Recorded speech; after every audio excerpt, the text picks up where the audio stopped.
रहा है देवी देवताओं की पूजा, जिसको हिंदू कहते हैं, और दूसरा सत्य को जान रहा है, तत्व को जान रहा है, जिसको सनातनी कहते हैं।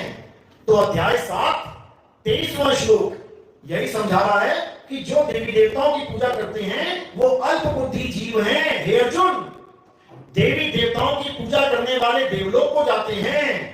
देवलोक अच्छा स्थान है, बेकार है? कैसा लगता है? अच्छा सुनने में, अच्छा सोच लो। देवलोक का मतलब होता है स्वर्ग, मान लो स्वर्ग, जहां सब देवी देवता रहते हैं। उधर पता लगा एक राक्षस तपस्या कर रहा है। अब जब राक्षस तपस्या करता है तो स्वर्ग में जो सिंहासन होता है वो क्या होता है? डोलने लग जाता है। और तुम्हारी कुर्सी डोलने लग जाए तो अच्छा लगेगा कि बुरा लगेगा? अरे तुम तो कार की कुर्सी भी नहीं डोल देते, धक धक धक होती, ड्राइवर भैया ठीक से चलाना है। तुम तो 2 सेकंड भी कुर्सी डोलने नहीं देते। नेता की कुर्सी डोलने लगती तो क्या होता? हार्ट अटैक आने वाला हो जाता है, भैया मर गया यार। यानी कोई कुर्सी छोड़ना नहीं चाहता। तो जब इंद्र का सिंहासन डोलता है, देखता है भाई ये राक्षस तो मानने वाला नहीं है, फिर क्या करता है? क्या करता है? फिर 1-2 अप्सरा चुनता है। कैसे चुनेगा पता है?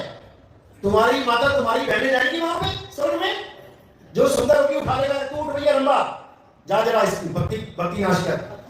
वो बेचारा भक्ति कर रहा है, भक्ति कोई भी कर रहा है अच्छी बात है, और जो भक्ति का नाश करवाने के लिए एक औरत को भेज रहा है, अच्छी बात है कि बुरी? बुरी बात है। कौन कर रहा है ये बुरा काम? देवता कर रहा है, देवताओं का राजा, देवताओं का राजा कर रहा है ये काम, क्योंकि उसको पता है कि अब ये वरदान मांगेगा और हमारी भगदड़ चालू हो जाएगी। ये भगा भगा से मारेगा, देखा ना टीवी में, सारी देवताओं की पलटन भाग रही है, पीछे राक्षस भाग रहे हैं। तो ऐसी जगह जाना चाहोगे क्या कि पता लगा 4 दिन बाद तुम भी भाग रहे हो साथ में? तो अच्छी जगह है कि बुरी जगह है? इसीलिए गीता में मना किया जा रहा है, अर्जुन जो देवी देवताओं की पूजा करते हैं वो देवलोक को जाते हैं, जो पितरों की पूजा करते हैं वो पितरलोक को जाते हैं, जो भूत प्रेतों की पूजा करते हैं वो भूतों के यहां जन्म लेते। इन तीनों अज्ञानियों में से कोई भी मेरे परम धाम को नहीं जा सकता। बिल्कुल क्लियर। लेकिन किसी के समझ में नहीं आ रहा। गीता बांटने वाले, 7-7 दिन गीता का पाठ पढ़ाने वालों को नहीं समझ में आ रहा ये लिखा क्या है। जो मैं बोल रहा हूं आज तक कभी सुना आपने किसी गीता करने वाले के मुंह से? क्योंकि उसको समझ में नहीं आ रहा मैं बोलूं क्या। लेकिन लिखे को मिटा नहीं सकता, इनका बस चले तो इसको भी मिटा दें, लेकिन नहीं मिटा सकते। क्यों? क्योंकि समय आएगा, ये समय आएगा जब इस सत्य का उजागर होगा, तभी तो तुम जान पाओगे कि हमारे भले की और बुरे की क्या चीज है। आज जिसको देखो कार पे लिखवा के बैठ जाता है पिताजी का स्वर्गवास हो गया पिता। अरे भाई ऐसा कैसा स्वर्ग है ये बताओ? आज तक किसी का पिता कभी नरक में गया ही नहीं। एक भी कार्ड दिखा दो जिसपे लिखा हो मेरा दादा शराबी था, मेरा दादा डाकू था, मेरा दादा पूरी फुल गालियां देता था लोगों को, चोरी भी करता था, डकैती भी करता था, उसका नरकवास हो गया। दिखा दो कोई कार्ड ऐसा है? मतलब तुमने स्वर्ग को ऐसा समझ लिया कि जो मर गया चल स्वर्ग, जो मर गया चल स्वर्ग। तो नरक किसके लिए बना भाई? समझो बात को। और पंडित जी बैठ के बता रहा है, पंडित को भी पता है ये गांव का सबसे बेकार आदमी था, मंदिर की भी मूर्तियां चोरी करके ले गया, उसका भी कार्ड देके कह रहा हाँ भैया स्वर्ग को गया है। अरे सच बोलने की ताकत तो रखो यार, सच बोलने की ताकत रखो कि ये आदमी पक्का नरक में गया होगा, लेकिन वहां पर दान चंदा नहीं मिलेगा। फिर कहो दौड़ा दौड़ा के मारे तुम्हें। इसलिए सत्य गया भाड़ में, भैया असत्य से दुकान चल रही है, चलती रहे, इससे ज्यादा कुछ नहीं है। तो साफ मना किया गया है कि देवी देवताओं की पूजा करने वाले देवलोक को जाते हैं। और देवराज इंद्र स्वयं गौतम ऋषि के घर में गया था। क्या करने गया था पता है ना? अच्छा काम करने गया था, बुरा काम? देखो शायद अच्छा भी लगे किसी को। ये देवताओं के राजा की बात कर रहा हूं मैं, छोटा मोटा देवता नहीं। जो ऐरावत हाथी पे बैठा है, वज्र लेके बैठा है, पता नहीं किसी एक का तो गुरु भी होगा वो, उसकी बात बता रहा हूं मैं। गौतम ऋषि की पत्नी के साथ भोग करने गया, वो भी रूप बदल के, छल से, कपट से। तो जब देवताओं के राजा का ये हाल है तो तुम उस स्वर्ग में जाके क्या करोगे मेरे भाई? क्या क्या करोगे तुम? जो राजा कर रहा है वही प्रजा करेगी। तो कहीं नहीं जाना, ना स्वर्ग में ना नरक में। अरे अज्ञानी को स्वर्ग नरक है, हरि चाहने को और जिस भव से सब लोग डरते हैं सो भय हमरे नहीं। आज जितना भी धर्म चल रहा है केवल डर के कारण। नरक चला जाएगा, नरक चला जाएगा। मुसलमानों में दोजख में जाएगा तू, दोजख में चला जाएगा। ईसाइयों में हेल में चला जाएगा, हेल में। अरे भाई मजाक ही समझ लिया बिल्कुल। कबीर साहब बिल्कुल मना कर रहे हैं, कह रहे कहीं जाना ही नहीं है। अरे ना कहीं आना ना कहीं जाना, आप में आप समाना। अब ये क्या चीज है, इसको समझ लो अच्छे से। एक तो हो गया लो लेवल ज्ञान, जिसमें स्वर्ग नरक पितर लोग फलाना लोग ढिकाना लोग दुनिया भर के लोग ज्यादा से ज्यादा क्या बोलेंगे, वैकुंठ धाम चले जाएंगे। वैकुंठ धाम चले जाओ, वहां क्या होगा, वहां के तुम्हारी बड़ी अच्छी खातिरदारी होगी। सुदामा का नाम सुना है? सुदामा से बड़े भगत हो क्या आप लोग? सुदामा के चरण धोके कृष्ण जी ने पिया। अब उससे बड़ा कौन होगा? भगत के पैर धोके भगवान पिया है। उसको तो मुक्ति मिल जानी चाहिए। पता है क्या मिला उसको? राक्षस जन्म में आ गया वापस घूम के। बैकुंठ पहुंचने के बाद दोबारा राक्षस जन्म मिला उसे। किसने दिया पता है? किसने दिया? कृष्ण क्यों देगा? वो तो चरण धोके पिया भाई। राधा रानी ने, राधा ने श्राप दिया सुदामा को। यह आपको कोई नहीं बताएगा कथा में, केवल आपको वहां भक्ति की दृढ़ता करवाएगा कि बस सुदामा बन जाओ, कृष्ण जी करो, राधा राधा करो, और ये नहीं बताना कि फिर आगे राक्षस बन जाओ। शिव महापुराण पढ़ो, उसमें बिल्कुल क्लियर है। शंखचूड़ राक्षस सुदामा कृष्ण जी का मित्र, राधा रानी ने श्राप दिया। क्यों दिया श्राप पता है? क्योंकि यही नहीं पता वो राक्षस बना, तो कारण क्या पता होगा? क्योंकि आपको कोई बताएगा ही नहीं।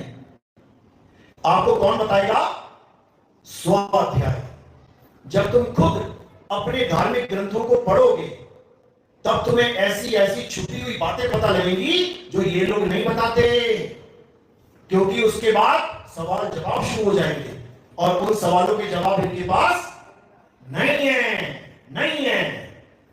उसके बाद धंधा पानी खत्म होने लग जाएगा। इसलिए इन चीजों को किनारे रहने दो, किनारे रहने दो। तुम जाओ भाड़ में, तुम कहीं जाओ, राक्षस बनो या किन्नर बनो या कुछ भी बनो, हमारी दुकान चलती रहे।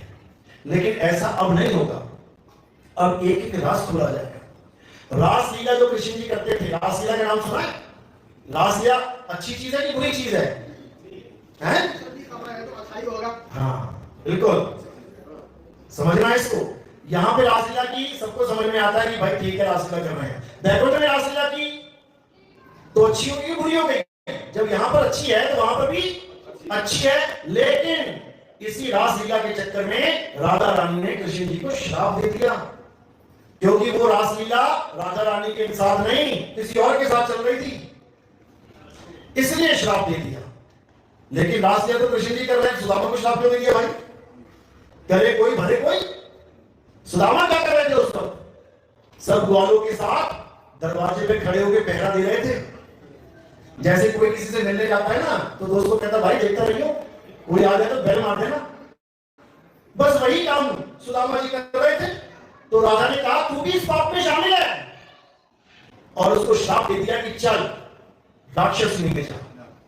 तो शंखचूड़ नाम का राक्षस सुदामा ही था, जिसकी शिव जी के साथ जंग हुई और फिर उसका संहार हुआ।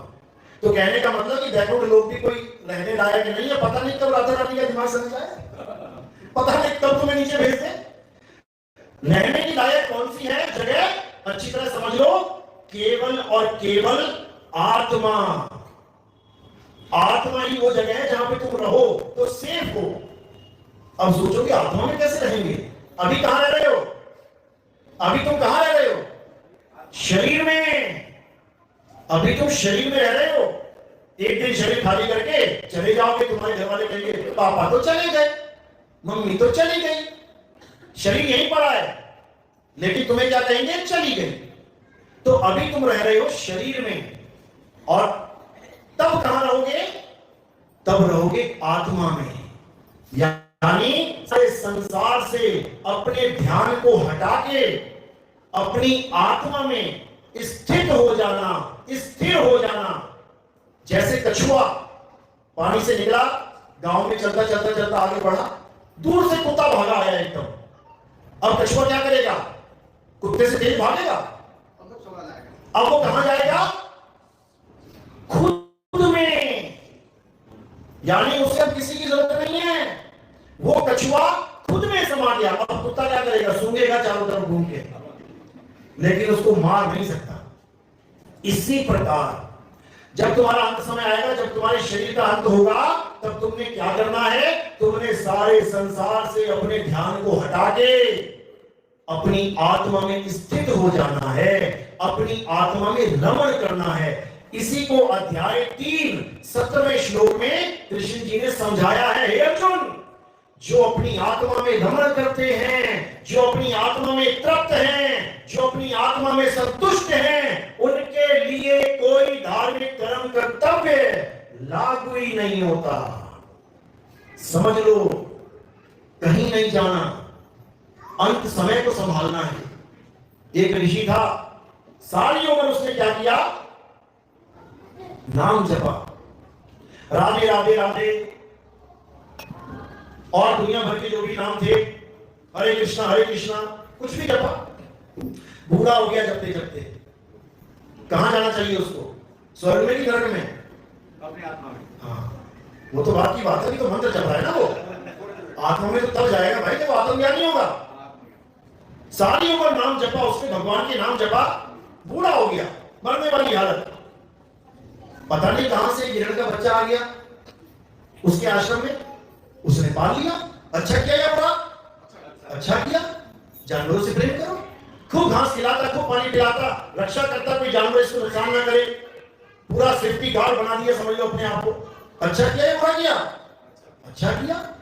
और एक दिन बैठा हुआ था भजन में, नाम जप रहा था, हिरण के बच्चे को बांधा हुआ था आश्रम के बाहर, घास दे रखी थी खाने को। अच्छा किया या बुरा किया? अच्छा किया।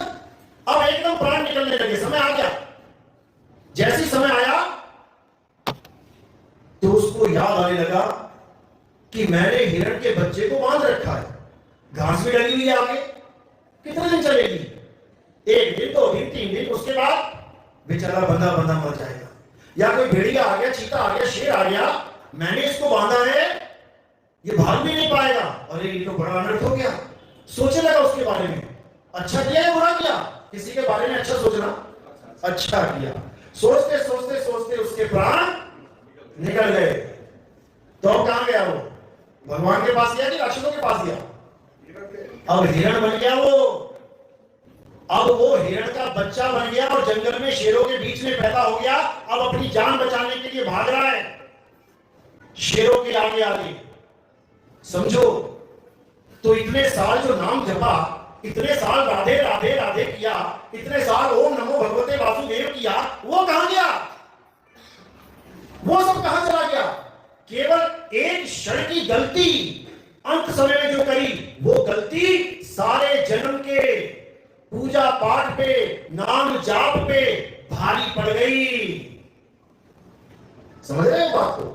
ये मेरी बनाई कहानियां नहीं है, ये भागवत महापुराण में आपको मिलेंगी, जो हमारे ग्रंथ हैं। तो करना क्या है? अच्छे से समझ लो। सारी उम्र नाम जपने के बाद भी अगर हिरण बनना है, वो तो चलो हिरण को याद कर रहा था, तुम किसको याद कर रहे हो पता है?